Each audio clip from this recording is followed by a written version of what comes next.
بسم الله الرحمن الرحیم. یک محاسبه بسیار خطرناک. به خدا قسم این محاسبه من را ترساند تا اینکه به گریه ام انداخت.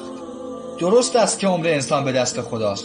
با فرض اینکه شما 60 سال زندگی کرده اید، اگر روزانه 8 ساعت بخوابید، در 60 سالگی 20 سال خوابیده اید.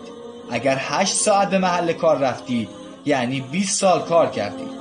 دوران کودکی و نوجوانی شما 15 سال است. اگر 2 بار در روز نیم ساعت صرف خوردن غذا کرده باشید، شما 3 سال از زندگی خود را برای غذا خوردن صرف کردید.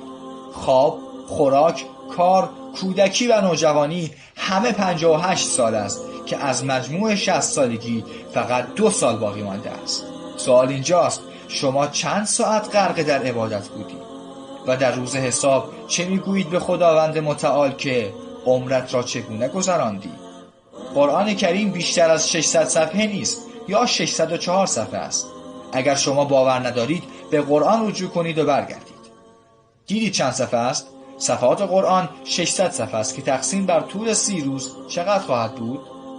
بله، 20 صفحه می شود.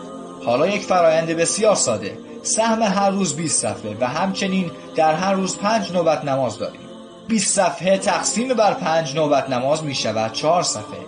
پس اگر شما بعد از هر نماز 4 صفحه قرآن بخوانید، شما در هر روز 20 صفحه قرآن میخوانید.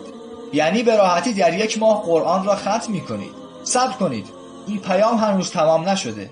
چیز زیادی از عمر ما باقی نمانده است. اگر این پیام را به همه برادران خود و تمام جهان ارسال کردید و دوستانتان قرآن کریم را به خاطر شما ختم کردند، میدانید چقدر پاداش میگیرید؟ هر وقت کسی قرآن را ختم کند، ثواب و پاداشی هم به شما میرسد. چرا امسال یک پروژه سودآور برای خود شروع نمی کنید؟ چرا اجازه نمی دهید که همه مردم قرآن کریم را به واسطه شما ختم کنند؟ آیا هنوز تردید دارید؟ الدال علی الخیر کفاعله.